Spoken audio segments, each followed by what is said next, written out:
Hi, everyone, and welcome to episode 063 of the WA Running Podcast as Chris and I record on Monday, the 27th of January, 2025. We hope you survived last week's 40-degree weather or those moist 95% humidity mornings. This week, we recap results from the Strive Program A on Friday night, as well as the Bunbury Runners Club Australia Day Fun Run that happened yesterday. We were fortunate enough to interview Brenton Mizen from BM Running, a track athlete and a running coach who is fresh from a training camp with some of his athletes over in Falls Creek, including Ellie Glands and Hannah Doyle, who also join us to share their stories and experiences. We're excited to share more details about our upcoming Bunbury Running Festival training series special that's coming up.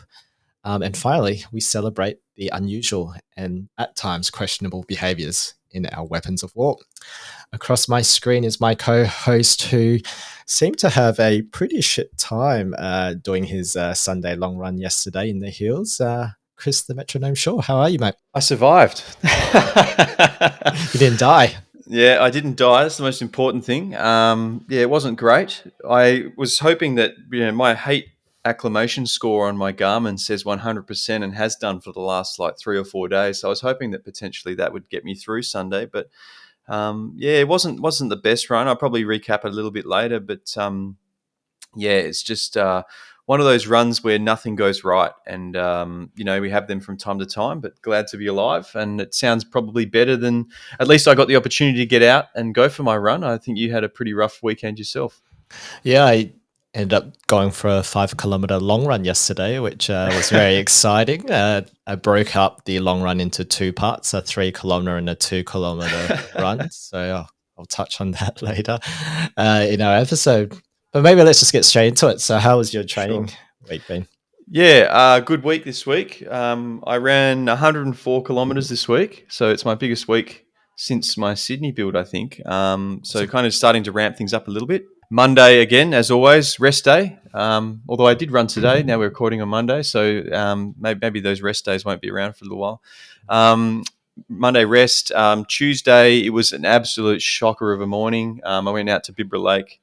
And it was one of those days where the humidity was inescapable. I think sometimes you can go to Bibra Lake or somewhere quite shady and you can kind of escape the heat because there's little pockets like microclimates which form in under the trees there, and it feels cooler for maybe a couple of 100 meters. But this wasn't one of those days. So I did. I think I had 6 by 6 minutes threshold on the schedule. Decided to kind of morning of just to pare that back to probably 5 by 6 and actually dropped the paces back a little bit because it was quite intense. Managed to get through it. I was pretty gassed by the end of it, but glad I got it done. And then I think in the evening I did 30 minutes in my little home gym that I've set up now, which has been going good. How's the new equipment from the big boy from Marketplace? Yeah, it's good. I tell you what, having an actual barbell and plates now versus what I was using before with the kettlebells. I still use the kettlebells, but having the plates does mean I probably went a little bit hard on the weights this week. My glutes and my hamstrings were pretty cooked through the next couple of days. Wednesday, I did I guess a midweek long run. I did 60 minutes solo early start from Mount Henry Bridge out and back, and then ended up meeting with the double crew at the 620 run. So I ran 7K loop with them, which was great. Got to chat to a few people. Ollie, Jesse, Ella, Renee, Hayden was there. Didn't see Shannon this week, unfortunately, but it was good to catch up with a few of them. Got to talk to Smithy a bit too about his run over in Mexico last year. And it sounds like he's got some pretty big things planned for this year. So maybe we should get him on at some point. Thursday, we had your Tina special, which was 8 by 90 seconds with off 45 seconds rest out at Munga. We ran that with Smarilli and Bon, friend Bon. So, that was a fun workout, I thought. Another morning which was pretty sweaty. I think I had the shirt off in the warm up, but yeah, got through that one, which was good. Saw Hayden absolutely rinsing himself around Gallup. So I hope he's okay. Yeah. Friday, I did 60 minutes in the morning up at Kings Park. Did a couple of laps with Matt Smarilli and our friend Lan, who's over from Melbourne. Saturday, I was supposed to do 75 minutes Friday, so I ended up splitting Saturday's runs into two. So in the morning, I did 50 minutes, like an out and back with my kids on the bike. We ran 5Ks out to Point Walter. Had a little ice cream. I didn't have any scoops actually. It was just an icy pole for me on that day because it was nice and warm. And then in the evening, I did a little 30-minute top up at a reasonably pedestrian pace. And then Sunday was the shocker. I had intended to run this with two other people. I won't call them out on the podcast, but I ended up running it solo, unfortunately, and it was one of those days where you probably could have used someone to kind of bounce off and get a bit of energy from. But just one of those things where you start half an hour late, and then you get into it, and then nothing really clicks from the start. So I started kind of around Jorgensen Park in Kalamunda, which I've run from before, but probably not in the same direction. Anyway, so Garmin told me that my course was going to be about 27 kilometers with about 500 meters of elevation. I thought, oh, look, that's reasonably doable. Yep. The course profile was, it was definitely going up in the back end of it. But I thought, a bit of difficulty in the back half of a run is good for the mindset. So Yep. took off, and going over that kind of Helena Valley pipeline section, followed that for probably 10 Ks or so. And then instead of taking a left up Kelly's, I took a right before I hit the weir, and that took me into what was basically the Mundabiddy and Bibbulmun tracks. And in the winter, I love the single track stuff. I love it because you feel like it's cold, but like it's also you kind of feel like you're really in nature. But in the summer when there's snakes around, running on single track with sticks and leaves everywhere is really hard to kind of really lock in and just enjoy yourself. So there was that in the back of my mind, but at the same time I was struggling. I think I had underfueled the day before, and Despite the ice cream. I didn't have any ice cream. suppose. There was the Saturday morning ice cream, but there was no 2 scoops the night before, which is usually the catalyst. But I think on this occasion potentially had underfueled, and I had plenty of water on me, but probably hadn't hydrated enough in the morning before I took off. And anyway, I knew I was in a bit of trouble about 11 Ks in. I thought about turning around and going back the other way, but I knew that our friend Ordwin was meeting us. There's one person that was supposed to turn up for the run. I was looking at our running chat to see who the other person was. I'll call him out. Bugger it. It was Lan. Lan was supposed to come, but he decided he had some family engagements on that day and didn't want to be completely wrecked. And to be fair, he probably made the right call because it wasn't a great run. Yep. Anyhow, I didn't want to turn around and go the opposite way just in case Ordwin turned up late and then he ran the opposite way and then we didn't bump into each other. But ended up pushing through it, and I think I got to the first climb, which was probably about 100 meters over a kilometer, and that's not. I've been able to do that, in the past. I think Kelly's is something similar, probably 150 or 200 over the equivalent 100 K and a half or 2Ks. But I don't know. On this day, I ended up having to take walk breaks and couldn't push through it. And then I knew that there was another hill coming after that. So it was kind of a steep downhill, and then you straight back up again. And I was like, oh, I'm not in the mood. And I think I ended up walking up that one the whole way pretty much. And it wasn't my finest moment being out there by myself, but and then the descent coming out off that hill just wasn't like the nice kind of descent where you've got open trails and you can just roll down. A bit like Darlington, when you go up Darlington, you've got to come back down. It's pretty much a straight downhill without any significant rises. But this seemed like it just never. I could never break 5:30 pace. Like I was really struggling. So got to the final descent, and it was basically jumping off a cliff. So Garmin had taken me on a route that was on the heat map, but it was when I got to it, I looked straight down this granite boulder and thought, well, where else am I going? So I had to kind of shuffle down on my ass down this boulder, and then I got to the next part. It was another boulder, and I ended up falling over and hurting my wrist and my ankle. Anyway, got to the end of it, saw Ordman after we got lost from each other a little bit there, and I managed to pick up a little treat from him, which was nice. And yeah, got finished my week safe and sound. So yeah, glad to be it over and done with. Excellent. So, so you ran with the double crew on Wednesday, and that's after I gaslighted you in last week's episode about you not running with them since our last record with the casual runners guys. Any word about the beer mile in March? No, as I said, Shannon wasn't there, and Hayden I didn't get to chat for very long, unfortunately. So I hope it's on, but haven't heard anything new. We'll have to wait and see, I guess. Maybe they haven't been able to clear it with the city of Fremantle or whatever liquor licensing they need to get on board to make that happen. Wait and see whether or not beer mile happens later in March. I mean, I'm not 100% sure if I'm looking forward to it, if I'm honest, because I feel like it's just going to be an absolute shit time. I mean, we did see over the summer break that we had a couple of people associated with either double or the Let's Cook running team training for beer mile. I saw that TikTok video of a guy who we will not name scull a beer and then proceed to run on a treadmill. Not commended.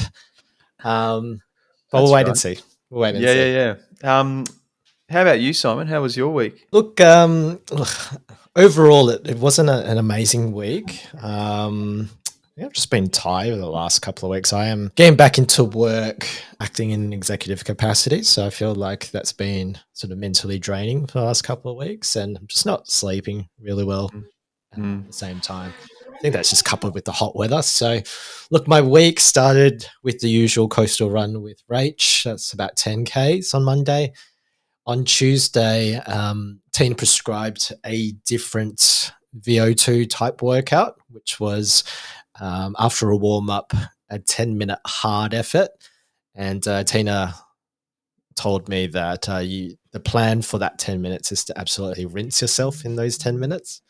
And then you would follow it up after a 3-minute jog with 5 by 1 minute efforts to flush the lactic out. So Tuesday was a very hot day, and I did that, I think, at 7:40 p.m. So it was Linda's turn to put Miasa down that night. And despite heading out at 7:40, I believe it was still 32 degrees or somewhere around there that evening. So I did follow Tina's orders. I did do 10 minutes at a very hard effort, and after the first K, vomited my entire dinner. So I had a bit of a break, probably 3.5 minutes in, and then after the second K, proceeded to vomit again the rest of my dinner, and then I sort of went around the corner. I was heading down Ocean Reef Road, and it's a bit of a downhill, and even then my legs were absolutely gone. So it was a very rough 10 minutes, that's for sure. I think I averaged maybe 3:40s in the end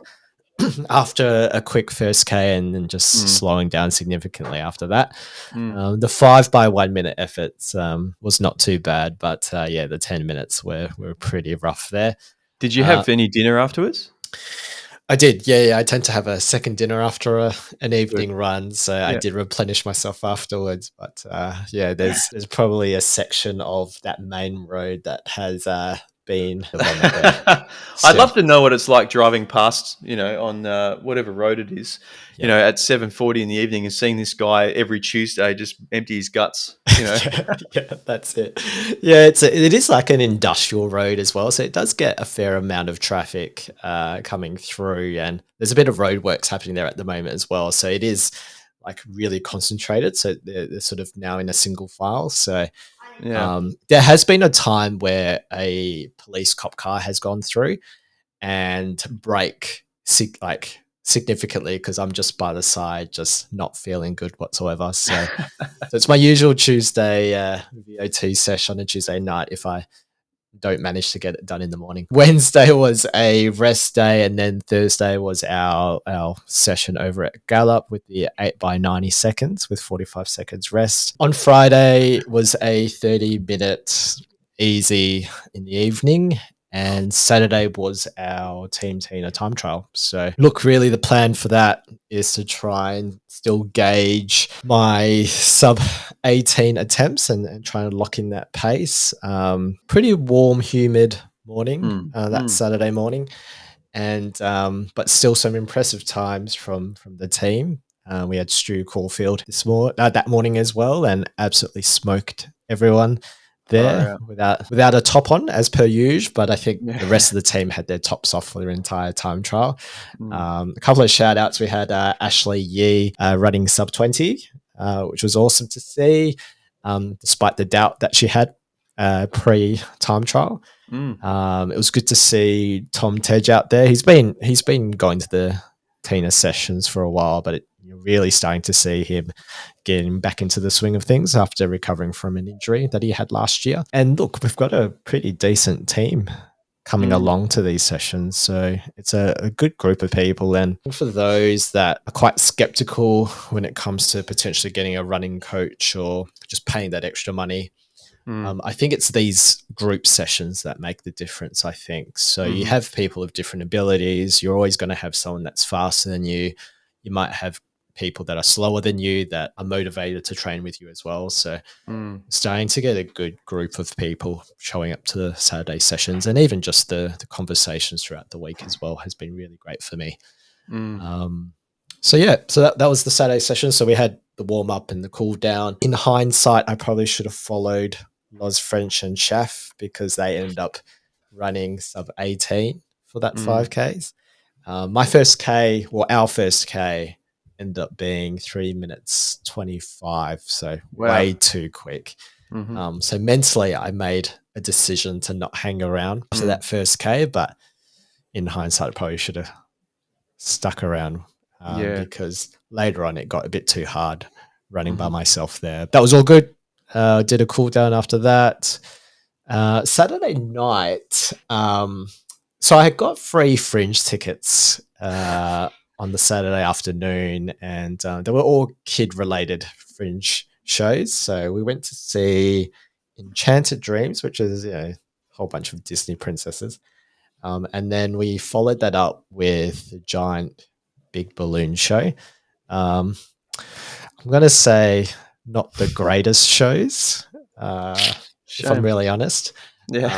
And I think I did see Dean Menzies in the wild. I think I'm only about 85% sure in the end, actually, that it was him. Because it's really weird seeing runners in non-running clothing. Of course, not wearing half tights, I hope. No half tights, not wearing his Nike Aero Swift singlets. So it was hard to tell whether it was him or not, but he was at I think he was at the Enchanted Dream show. But anyway, had a good time overall. We had dinner in the city and we got to the car, and I drive a small blue Toyota Corolla, and it was parked in a multi-story. And by the time we got to the car, it must have been about 8:30 in the evening. So it was getting pretty late for my 4.5-year-old. And tried to start the car and it wouldn't start. And then the car started smelling like petrol and started leaking. Oh, no way. Started leaking a shit ton of fluid at the bottom. So I started to freak out a bit. And look, thankfully, Linda had come to dinner as well. So she had come with our CX-5. So look, she was able to come by and pick us up. But just calling RAC roadside assistance on a Saturday night on a long weekend, it was a bit of a wait. So after calling through RAC, that would have been 9 o'clock. RAC roadside assistance, although saying that they would be there within the hour, didn't come until about 10:30. Only for the guy to say that, oh yeah, your car needs to be towed, and you can't tow your car until the next day. That was a bit of a pain in the ass. Didn't get home until about sort of 11:30. my daughter was a great sport. She was quite chill in the grand scheme of things. Mm. Meanwhile, daddy and mummy were kind of freaking out and being very anxious, waiting for RAC to appear. Yeah. But that kind of ruined my Sunday. So the plan was 90 minutes, but it ended up being on the phone to RAC, Mm. driving to where my Corolla was, and then waiting for 2 tow trucks to come. So one to extract the vehicle from the multi-story, which was a bit of a feat in itself, Mm. and then waiting for the second tow truck to come around. So, and there was a bit of a shit show because it was 2 contractors trying to work together, right? So, Mm-hmm. so you would have seen I ran from Charles Street in North Perth back to the car. Um, to get the CX5 back to where my Corolla had been towed for the second tow, Mm. only for the second tow truck to rock up to the original location Oh no. of the multi-story. So I had to wait for a little bit more. So I did a 3K run, and then I did 2Ks worth of loops around a car park, waiting for the second tow Nice. to come out. So that was my 5K long run on Sunday. So barely 60Ks. I was hoping for a Mm. little bit more, but yeah, my shit week comes to an end. So Yeah. that was Hopefully what. that buries it from now on, and you can start this week fresh, and look forward to not better weather because it's going to be pretty rank toward the end of the week, but better running at least. Yeah, definitely. So what have you got next, mate? So Peninsula's next Sunday, or this coming Sunday. What are you thinking of doing? Well, the weather at the moment, I think it's a minimum of 20 and 33 degrees and quite windy in the evening. So I'm not sure. I don't know. I'll see how it goes the next couple of days, but there's a chance that I was going to have a bit of a down week, and maybe have a dip at the 5 or the 10. Um, but I think if the weather's going to be pretty rough, I'm pretty soft, so I don't want to put myself into the hurt locker too often, and so maybe I'll just carry on and treat it as another training week. Still go, still do something there, but whether or not it's a full attempt, we'll have to wait and see. Yeah, beautiful. How about you? You got this? Is this your last chance at the 18-minute before the Gold Coast build starts? Yeah, I think this is going to be the last official attempt at sub 18, and look, hopefully Matt Smrelly can pace me to sub 18. He's done it before with the 10K, and Yeah. he's really good at the pace job. But Mm. that's the plan. And look, if sub 18 doesn't happen this Sunday, that's okay. I'll find a big downhill down an Oceanic Drive to do a downhill 5K, and then claim that as my 5K PB. Well, We'll see maybe how. Smirili being the bigger unit, he can take the front. You're in the middle, and then I'll sit at the back with a whip and just make sure you Yeah, don't that's it. slow down. I'm happy with that plan. So, Yeah. yeah, look, it's a warm one this Sunday. So Mm. we'll see how we go. I might have to bring out the trusty little pop top because that's been my Yeah. safety blanket for many years. So I might have to bring that pop top back. It's like a pacifier for a baby. Yeah. Yeah, no, that is. It is. It served me A well. comforter. Yeah. It served me well. All right, let's get straight into results. So we'll start with the Strive Program A that was on Friday night. Yeah. So we had the 1500 on Friday night. In the women's race, we had now guest of the show, Hannah Doyle, running 4 minutes 30.59, which is roughly a 5-second PB. So congrats to you, Hannah. In second, we had Leah Allen in 4:35.29 and Amy Buckingham coming third in 4:36.57. Men's, we had Tom Cross running 3:58.4 with Alan Dutton in 3:59.1 and William McAlinden in 3:59.7, rounding out the podium. How did we go down in Bunbury this week? I think there was a fun run. Yes, there was. So there was the Bunbury Runners Club Australia Day Fun Run with friends of the show, the Bunbury Runners Club. So we had the 10K and 5K distances, and we'll start with the 10K. So in the men's, we had Nicholas Clifford running in a very quick time of 34 minutes, 51 seconds. Coming second is, I'm going to say, friend of the show, the wizard, Zacchaeus Gildersleeve in a time of 36:40. And I think we were talking before we started recording that That's a very quick progression by young Zacchaeus Mm, over the last couple of years in the 10K distance. And it'd be interesting to see how he goes at Bunbury. I think he might be signed up for 10K from what Ian said. So okay. a very quick time of 36.40, and then Josh Wood rounding out the podium in 38.34. In the women's, we had Demeti Lee Duke in a time of 39 minutes and 17 seconds. Coming second is Kate Pritchett, just missing out on sub 40 with a time of 40 minutes and 7 seconds. And coming third is Shelley Smith, social media manager of the Bunbury Runners Club, with a time of 41 minutes and 50 seconds. And Shelley was chatting to me last night, and she did tell me that she is definitely hashtag team 2 scoops. And she did have a bit of ice cream before the race, and looks to be bucking the trend with a bit of ice cream pre-race that leads to a podium finish. So there probably is Mm. still hope for you, Chris, in terms of still having some ice cream before a race. Well, based on how my run went yesterday and the lack of 2 scoops the night before, maybe that was the deciding factor in why I had such a bad day. But you know, we'll wait and see what happens. Yeah, and maybe it's just gut training with the amount of scoops, really, right? Exactly. Like maybe my body is finely tuned to taking 2 scoops of ice cream the night before a race, and no matter the amount of fat content, maybe that's what I need to get me uh, going, moving. Really. Yeah, and maybe you shitting your pants in the marathon is something else. Yeah. Nothing to do with the ice cream. Possibly there's other factors at play here, whether it be, some form of magic or who knows.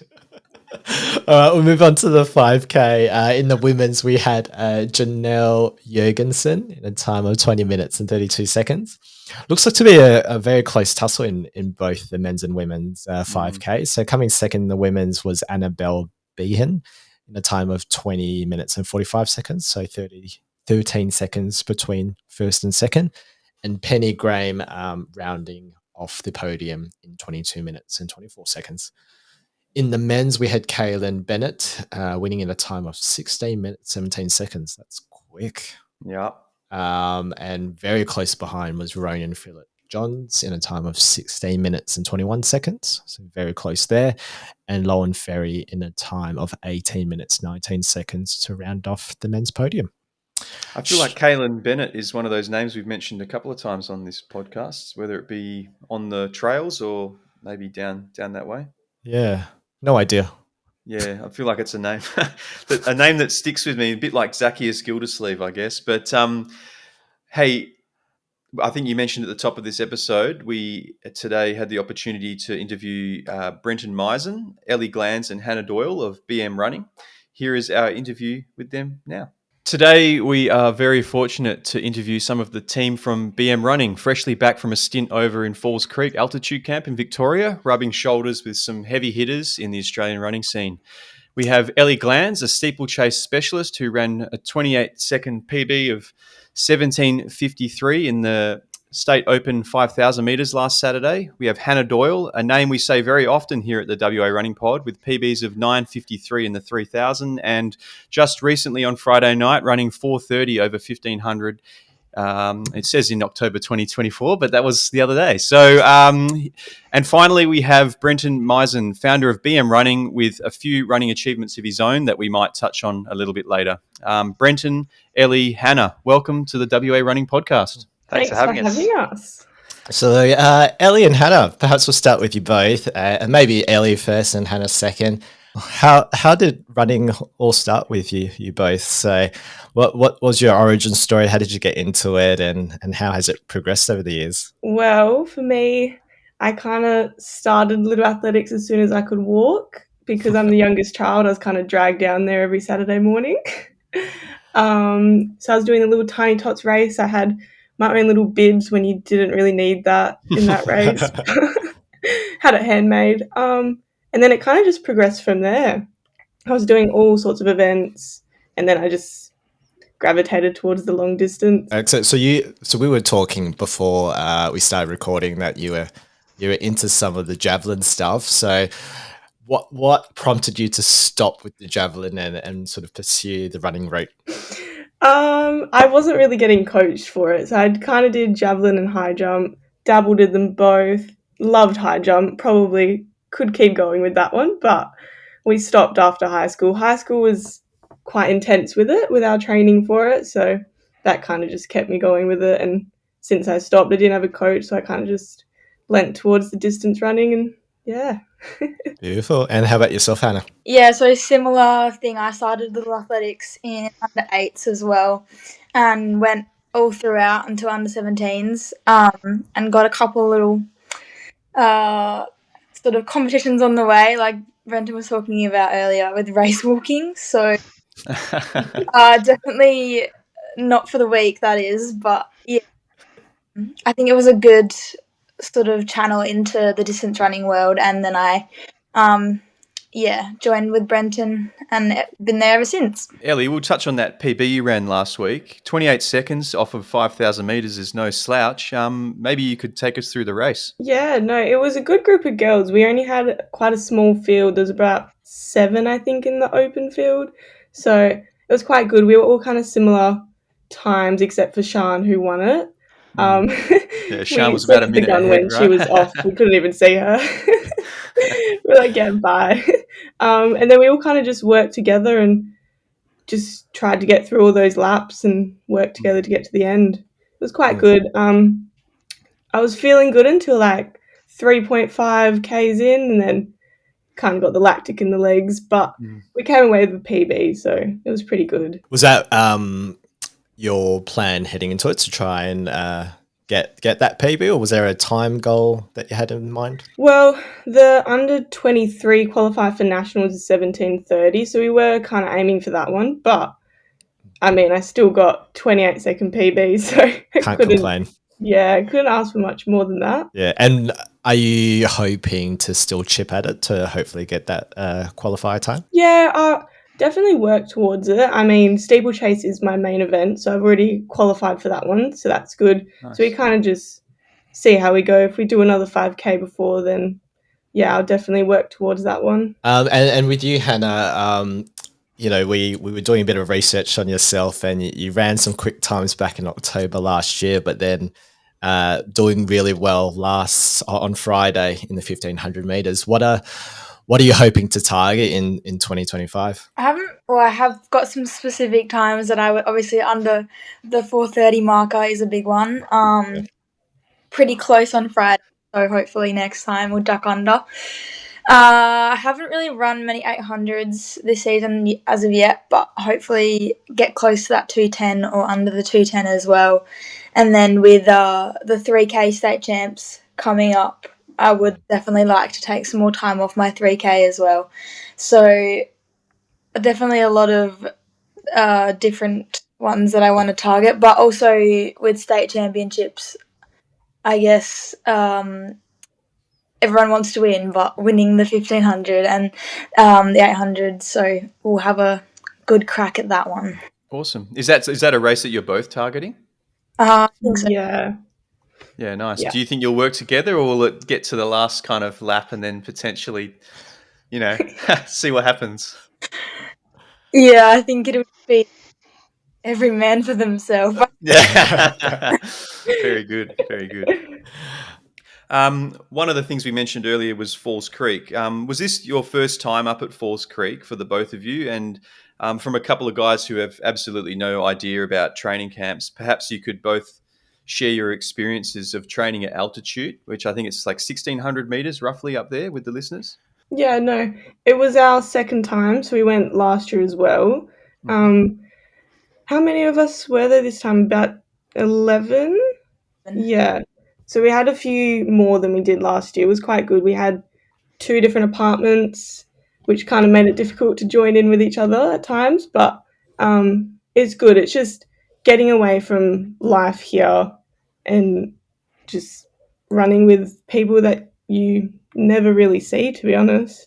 Yeah, I think a big thing is, I guess, we look up to so many of these like professional athletes and runners, and you go up there and you're training with them, and so I think it's a pretty surreal experience where you're just mixing in with some of these like Olympians that you see on TV, and now you're running with them, and I think it blows you away a little bit the first time. How did it feel? So you went last year. How was that shift? How, I guess, going from Perth, where we barely have any hills, going to a place with a bit of altitude. Like how was that initial shift, and was it more easier, coming the second time around? I'd definitely say it was easier because we kind of knew what to expect. Yep. So we kind of trained towards it getting up there. The sessions are hard anyways. Like they're the same every week. Tuesday's the 1K reps, Thursday they're the Deeks quarters, and then Saturday the big hill session. That one, the hill is definitely the hardest session in my mind. Yeah. Just running on the mountainside. Yeah, fair enough. And how long is the hill session itself? So the original hill session is 6x800, and then everyone kind of just tweaks it to whatever they need, and yeah. So, Brenton, thank you for sharing the footage with us, because you shared a couple of clips with some of the team and running with some of the big heavy hitters in Australian running. Some blistering stuff. It's crazy to see how fast some of the guys run up hills and that sort of thing. How do you go about organizing training camps like this? Like, what's the logistics involved in getting the group together, but also organizing a training camp up at Falls Creek? Yeah, so it starts pretty early. This last one just gone was probably a bit easier because I had these two, in Ellie and Hannah, who had been before. So in terms of a lot of the day-to-day logistics up there, they had sort of the food out, what happened, what we're having for dinner, all those sorts of things. They organised all the orders and that, so that was much easier this time around. The first year we went, we kind of just winged it a little bit, and it was probably pretty expensive up there because we were getting from the little food works store up there, which was quite costly. But yeah, so that was, I guess, what we learned from the first one. But basically, yeah, it's just putting it out to the group and saying, hey, this is what's happening. Now I've got some of those older athletes that helps. It was really good. We had Ellaby Mackenzie from Susie Graves' group also join us, which was really nice. So Ellaby was able to drive the smaller car up, and I drove the 12-seater van. And then basically, yeah, just teeing up, book these flights for this time, here's the accommodation, and then, yeah, just getting up there and sort of day-to-day logistics kind of just go on the go, I guess, as we're up there. And was it intentional, like in terms of lining up with other athletes, because it seems like a fair number of people are up there at the moment? Is that intentional or just a happy coincidence? Yeah, no, it's intentional. So I guess to give you a bit of a backstory to like sort of why we do camps, if I go back to when I was sort of that late junior age, we used to travel as like WA state teams. So we would travel as a whole team. There'd be team managers. You would have everyone in like all these 14, 15-year-olds, whatever you were, in your apartments, and you'd have a few adults there. And a lot of my best mates are from that time. So if I go over to Melbourne and catch up with a mate, I go for a jog with them now, and that's how we catch up. And that's all from those sorts of days. Bit before COVID time, that's all stopped. So lots of our juniors that were there with us have never been on a trip away from, say, parents or those sorts of things, and had a lot of those learnings, and I guess that's where the real friendships grow. So prior to Falls, we were doing sort of Dunsborough camps and those sorts of things, just to give them an experience of, hey, this is what it's like to live with people sort of, and you train with, but here you're on top of each other for a week or 2 weeks, and people get cranky with each other and all those sorts of things, and managing those emotions and feelings and those sorts of things as well is really important lesson for them, because if they do go on to, say, international teams and all those sorts of things, there's a lot of that they need to have learnt. And then on to Falls Creek, that's something that happens every single year for, I think it's about 40 odd years now, when you go back to, all the way back. So yeah, it's very intentional in terms of we're so small in Perth, and with no disrespect to anyone, I guess, we see that 4:30 mark in the 1500 as this most amazing thing, and we start to talk about this junior elite academy, all this sort of stuff, and one of, I guess, my favourite quotes when I was coached by Lynn Foreman is, if that's as quick as they ever run, at the end of the day of their career, it's not that quick. And I don't mean to be disrespectful. I'm talking top end Australian talent now. So, like the girls just said before, to be exposed to that and go, hey, we've got a long way to go, and this is really cool. We do look up to them, but equally it breaks down that, hey, they're normal people too. They're just really, really good at what they do. And they're really good people and all those sorts of things. So trying to expose them to all those different things, they get some confidence out of, like, you can ask the girls about their 8x1K session that they did up there.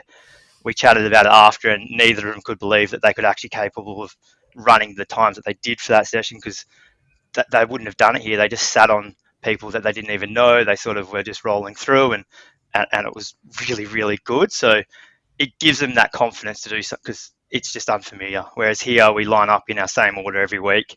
We race the same people every Friday night.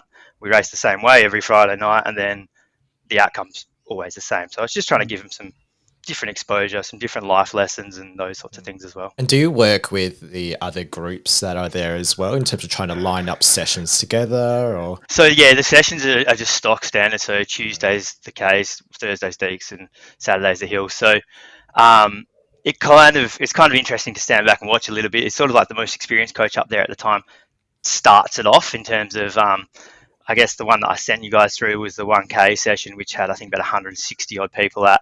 The guy stands there on the start and he goes, okay, so elites here, 300 group here, 305, 310, 320, 330, 340. And like our girls are back sitting in like the 6th group running in the 340 group or whatever it was. And you go, whoa, we're a long way back here. Like, it's pretty cool to watch it coming past. And the other one was one of the other girls, Cass, that is with us. She was unwell before going, so she came up the second week in the end and was sort of just jogging around. And she was standing with me and went, last time we were here, we never actually just got to stand and watch this. Like, that's pretty cool. So on the last day, the Thursday, when the rest of us went down and Ellie and Hannah stayed, we actually just went up and watched the quarter session, and just for them to see, you know, their idols like Izzy Bat Doyle, like Rose Davies and Abby Calder, like all of those just there in the group running and seeing them as, like, yeah, I said, normal people just really good at what they do, was pretty inspiring for them. So yeah, it was quite good. Yeah, for sure. I think, like, I hear it quite often that, you know, it, especially recently with a lot of, I guess, athletes having broken national or state records, you know, whether it be in whatever event it might be. I think people are starting to realize that, well, if they can do it, then so can we. So I think it does. Sure, it's probably pretty scary to see how fast some of these people are running, but in reality, is you get to see them kind of the work that they do to get to this point, and, you know, with anybody with a smaller bit of talent and a lot of dedication can get there too. You know.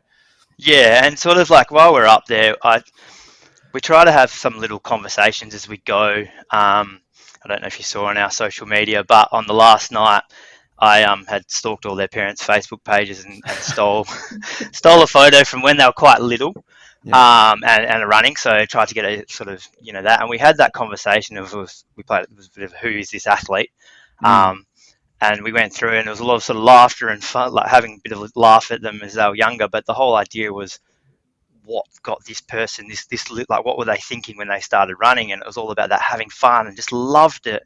And we can get so caught up in thinking way too much about everything running, and, you know, running's hard. Like, it's really, really hard, and you have a lot of downtime, like down periods and that, and it's thinking back to that, like, little kid about, hey, that kid loved it, I love it, and that's what's going to keep me through. And a big goal with our group is trying to remind them of that, and just having really good fun together. And as you can see, the two open athletes, like these two girls are open athletes, is trying to get as many of them through to the open ages as possible. We also often have a lot of young ones run quick in WA, but if you look at our open athletes, there's not too many over at nationals and those sorts of things, and it's a shame to see that dropout rate, and it's trying to just keep it as fun as possible, and remind them of that, like, little person, or just try to educate them in some way that, you know what, it is hard, it's going to be hard, and we'll get through it, and if you stay in it, and you'll be pretty good. Yeah, and think probably going on these camps and being in these intense environments where maybe you're squabbling over a couple of things or whatnot, but as you said, Brenton, you've made a lot of friends through that process, and actually making those friends is probably what keeps you in the sport sometimes, especially when you're kind of down and maybe not running your best, but I think in the long term it keeps you interested and gives you some fuel to then carry on into your next summer or whatever it might be. Yeah, exactly. It's the friends that keep you coming back, and as much as like these two girls have just said about those elites being their sort of idols and role models, I think sometimes what they don't quite see, and that's okay, is that our younger girls, like we had 12 and 13 year olds there with us in falls as well. They actually look up to these older ones, and really listen to what they have to say. So trying to create that sort of mentor type program naturally within the group without labeling it, all those sorts of things is really important for those younger ones to see, hey, they've been through that downtime and now they've come out the other side. And equally, like I said, being able to work with like Susie's group and having those two other girls come with us and share a bit of a message from outside of our group, that's the same sort of thing. Like they're again older athletes going in towards Open, and Ellaby's 23. So it just shows them that it is possible, and like I said, it's hard and you'll go through lots of downs and that, but that's what makes the up so good is working through it and having your friends and all that with you to support you on the way. Yeah, for sure. So Ellie and Hannah, maybe you want to tell us about this 8x1K session. It was great. I mean, I loved it. I was like, me and Hannah, we were talking about it after, and we were waiting for the lactic to like hit our legs, and it just never did. So we just kept going. Because we don't do too many like 8x1K at home. We haven't done too many of those. So when we're up there, we know it's going to be difficult. But we started in the 340 group, and Hannah was like, maybe we start even further back. But I mean, we started there, and it started at 330s. We knew it wasn't going to start at 340. So we just go up and back, and you have to run single file because otherwise you're going to get hit by the elite men coming through the other way. So it's quite scary when they come past, like flying past us. But yeah, we averaged, I think, 330 to 335s, and it was amazing just finishing. You just know that you've been able to do that. Yeah. What kind of rests are you taking between reps? 60 seconds, you just walk up and back, 30 one way, 30 other, and you just go. No one waits for you. Yeah. That's quick. That's very quick. And short rest periods too. How did you find it, Hannah? Yeah, it definitely was hard. But same thing. I was sort of just like, I got to 4 and I was like, oh, how are we gonna go finishing this the same sort of, but we actually held on, and actually like the last rep was the fastest. I was like, how did we do that? That's crazy. That we hold that. But it's quite funny to watch because we were obviously running with some girls from New South Wales and Victoria, and it's just they didn't do all 8. They couldn't quite get through that. It's just funny to watch. Like, we can be quite conservative in our sessions, and we know that we need to try a little bit harder sometimes. But over there, they just go hard from the start, and then they just die. But they're okay with that because they've gone hard, so they know. Yeah. It's quite funny to see. And do you think us being so isolated that a lot of these girls or guys, that are from New South Wales or Victoria, all are more familiar with each other potentially than you guys coming over from Perth? Yeah, definitely. Like, we definitely made a few more friends this year. But last year when we went, they were like, "Who are you? Why are you here?" Country town people, yeah. Yeah. We were on our long run, and a few of the Victorian boys, they were like, "Did you drive here?" And we were like, "No." That would take a long time. We would not survive that. Yeah, that's great. Brenton, I think you've done some other training camps in the past yourself, in Kenya, and there's others in Flagstaff and Boulder. Like how does Falls compare to those training camps over there? I mean, altitude may be slightly different, but Yeah, so I did the one in Kenya. That was with my now wife. Yeah, it's kind of similar in a way to like, it's just the structure of it obviously was very different in the altitude up at E10 is very, very high. I think it was 2,400 or something like that. That was, you knew you were at altitude there. That was high. Like I remember the first day, a 30-minute jog, we were expecting it to be tough, and I sort of got the first 15 minutes out the way and went, oh, it's actually not that bad. And I turned around and went, oh, we've just gone downhill for 15 minutes. And on the way back up, it was like walking multiple times. Like you just knew you were at altitude. Falls Creek, I find that's a little bit different in terms of being, it's probably on the very, very low end of altitude, of what's considered altitude training and benefits. In all honesty, it's probably the last reason out of all the reasons we've discussed why we go there.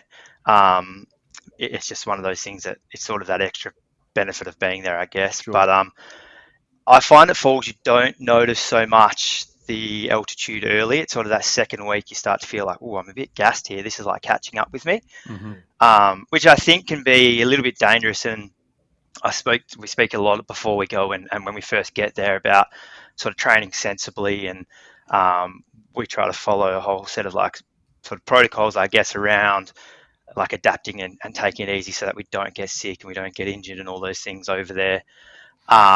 Whereas I think up in like 80-10, you just can't train hard. Like you just can't. I remember I did I think a monitor up there and I got like 4.2k or something. Like it was just brutal. So you just knew you had to take it easy. But I think, the danger of Falls is a bit of the excitement of it, but you can also run pretty quick up there. And then it sort of catches up with you. So yeah, just trying to manage that side of it. But in terms of the structure, it's pretty similar. Like up in Kenya, it was like, I can't remember the times, but this time every morning at the light post, there's a group going for a jog or whatever. Or this time on these days, there's a session going from here, and it's the same thing. Someone says this is what it is, and off they go. And up at Falls, it's the same thing. It's 9:30 in the morning. There's your sessions on those days or jog, and then 5:30 every evening up on the aqueduct. It's an easy recovery jog type thing, and if you're there, you can go with everyone, or you go like that sort of thing. So the structure side of it's similar, I think. Ellie and Hannah, I think our listeners may remember our first episodes taking over as hosts of the Warp, and you guys competed in the state 10,000 meter championships where Hannah, I believe you might have been pacing Ellie in this race, and unfortunately due to a user error from the officials that I think both of you guys ended up DNFing, but with you, Ellie, now the unofficial 9,600 meter champion. Is that right to say? So I'm sure there's been tons of funny stories in your track careers so far, Ellie. What are some of the crazy stories you've experienced, like the 10,000 state meter championships? Oh, to be honest, I think that one takes the cake, to be honest. I've had quite a few mishaps in my strive career with some races, especially steeplechase. When I was, I think, maybe 15, me and another girl, Abby Graham, we would always do it together. The steeple heights were on different settings, and we were like these little kids trying to jump up. And normally the steeple height's 76 centimeters. That's all it ever is for the females. Yeah, I think we were at like the 84 or the 92 centimeter height trying to jump the water jump. That one was quite fun. Yeah. How about yourself, Hannah? I don't really have many sort of mishaps. I guess not having steeples in the way does help. But I do remember it was a while ago, probably before I started distance running, like one of my first strives. I put myself in the 60 meters. Not sure what the mindset was there.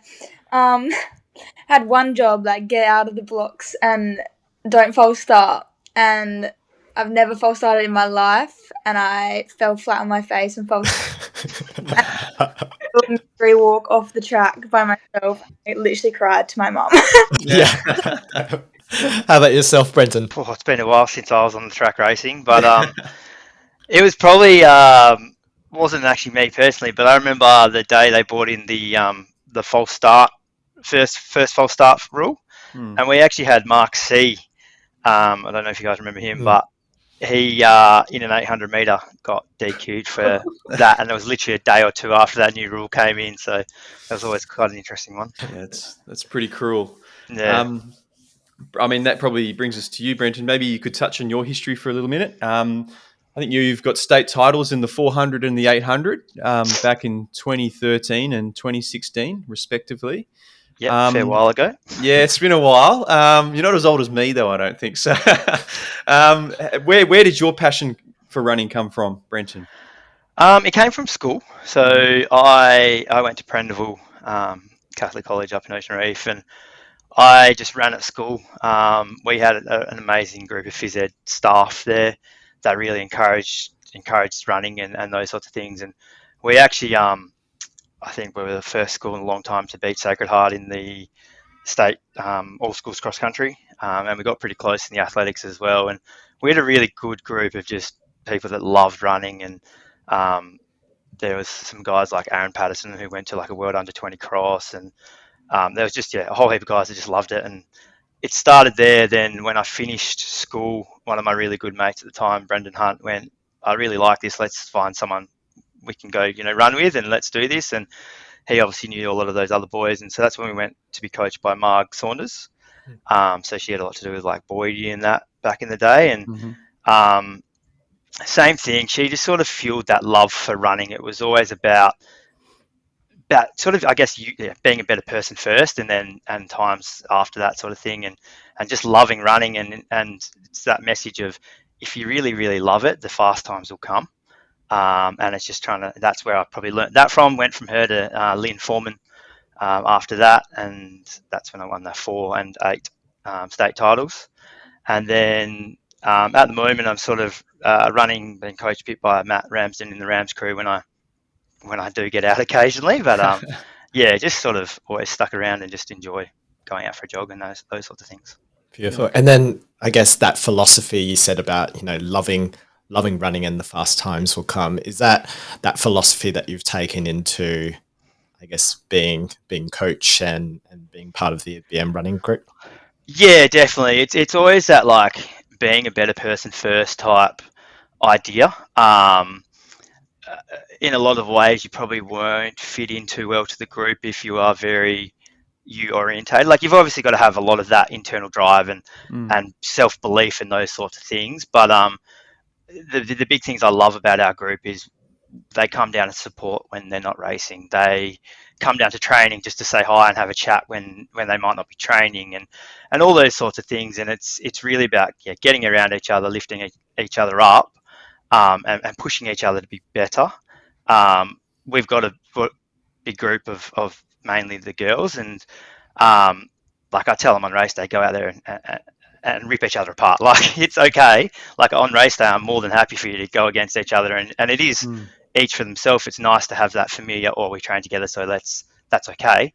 But I want you on race day looking at how do I win that race and those sorts of things. But then when we step back into training, it's about that supportive environment and just somewhere they can come and enjoy being and be as good as they want to be. Excellent. So you've got a pretty solid CV in the administration side of things now. And so how did that come about, I guess, sort of the tail end of your running career heading into the administration side of things? Because when we were doing a bit of research, you were a key figure in the Perth Track and Field Club. You're now the head of sports at Penrose College, and now with BM Running as well. How did that all come about? And how has that evolved over the last couple of years? So I've been a physio teacher for 12 years now, I think it is. So it's sort of always been part of, I guess, that physically active life and building that lifelong love of physical activity has been always important to me. So when I started to sort of step away from competing so much, a group of us established Perth Track and Field Club. Sort of came out of the idea that I guess for about 5 years in a row, we sort of jogged around in a 4x4 relay team and won gold pretty comfortably.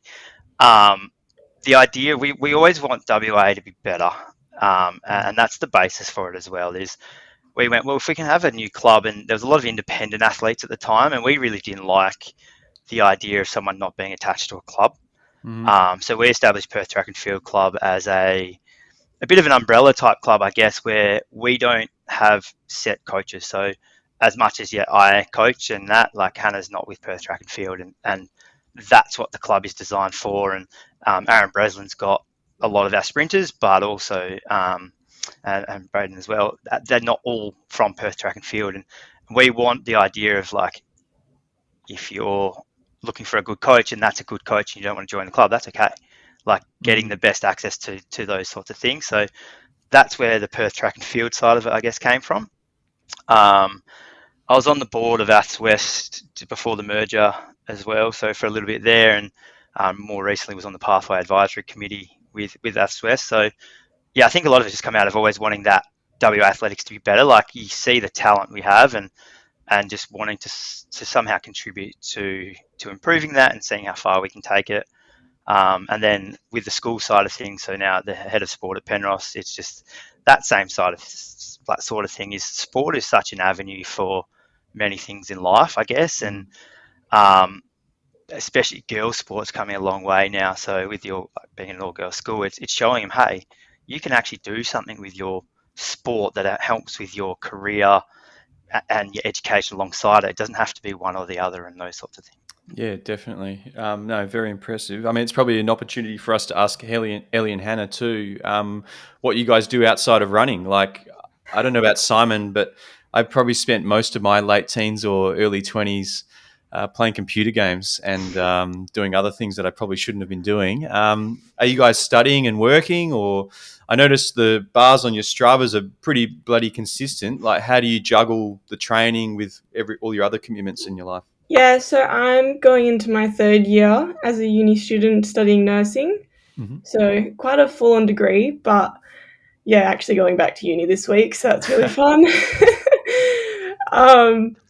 But yeah, it can be quite difficult throughout the year to like juggle, obviously running, cross-training, working, uni, everything like that. But I mean, when we love it, it kind of makes it a little bit easier. But currently don't have a job, so I'm looking for a job at the moment. So that kind of frees my time a little bit. But yeah, with my free time, I don't do too much. Obviously, socializing with all my friends, but yeah, Falls Creek took up a lot of that time this year in the little summer break. But yeah, it was good. Yeah, so I'm actually a swim teacher at Wesley College.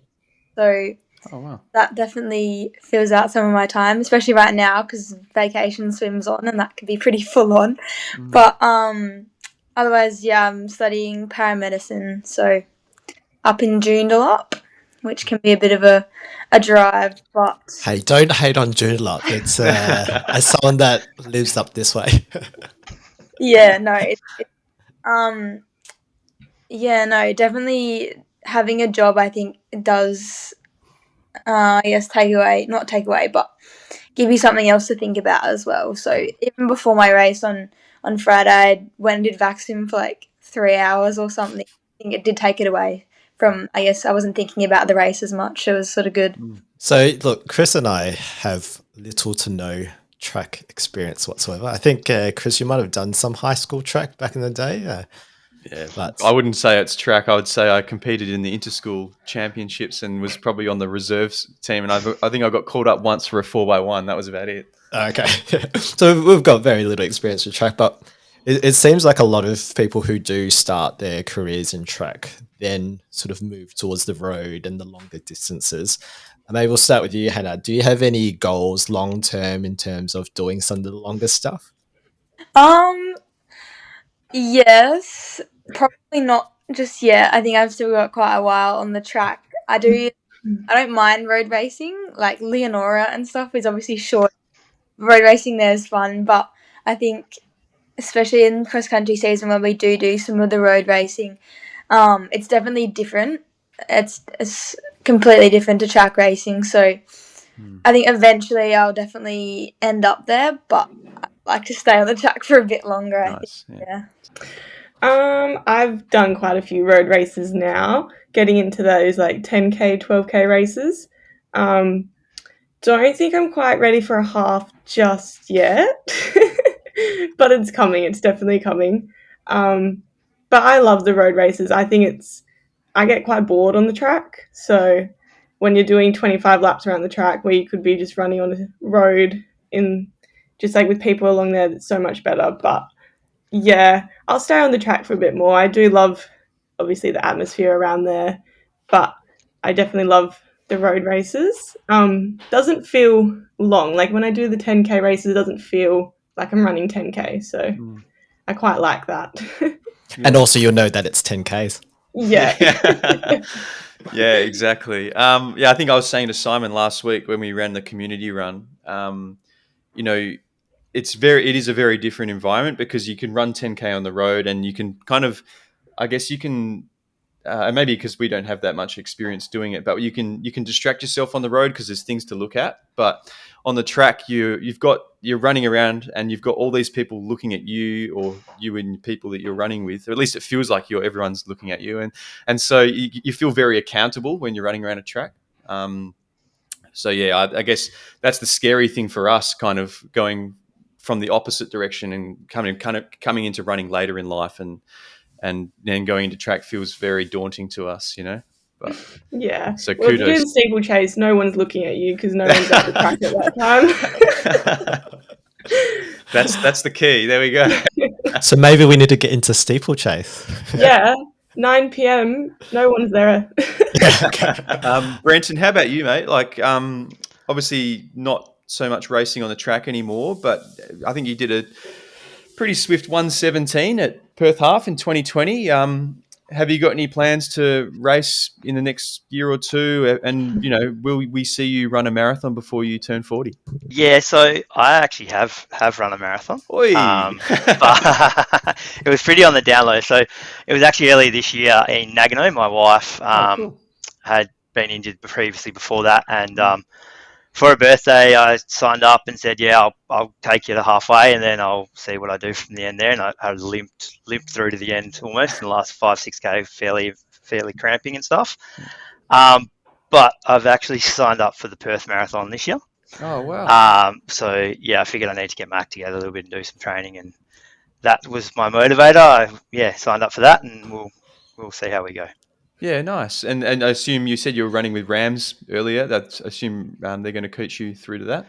Yeah, so I'll chat with Matt about that, and we've sort of had a chat about how we can do it and manage it around work and those sorts of things. And so 9 months to get fit and see how we go. Awesome. Yeah. Well, it'll be awesome to see how you go. Guys, I think it's been a great call. We've been really interested to hear about BM running, Falls Creek, and Ellie and Hannah, both of your kind of stories, and all these great PBs that you're running recently.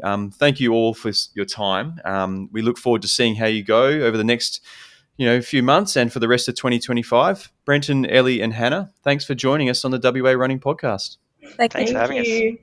So a massive thanks to Brenton, Ellie, and Hannah for joining us today. It was really interesting to hear about their trip up to Falls Creek and also just their running histories, whether it be throwing the javelin.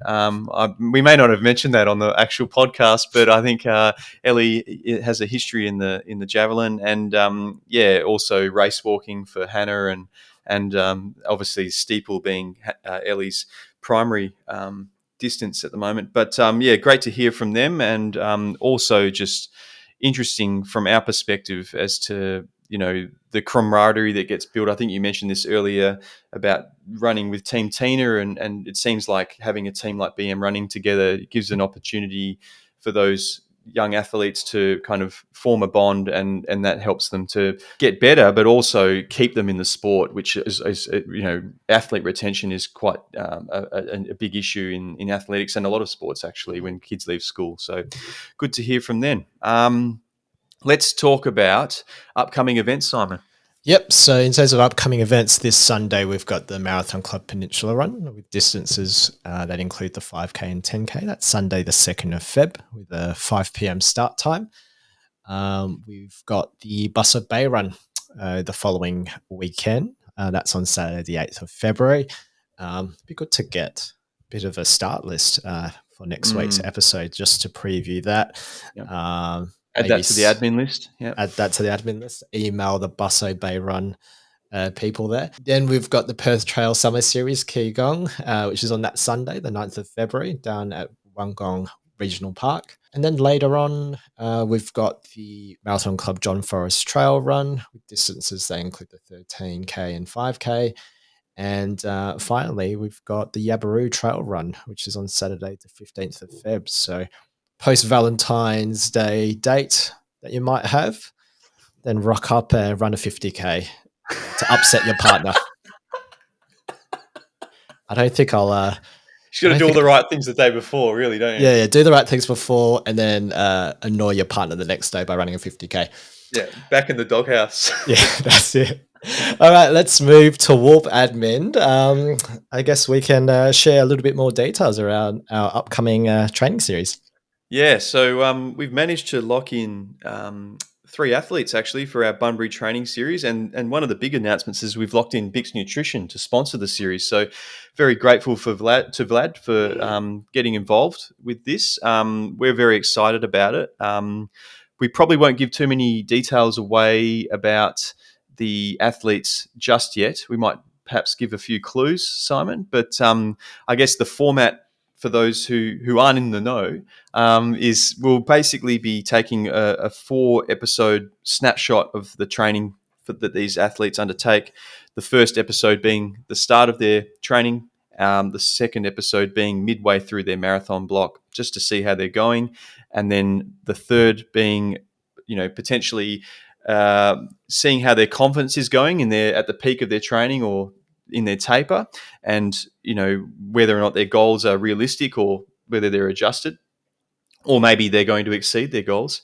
And then the final episode will be a recap post-race to discuss how things went. And look, we're really excited by it.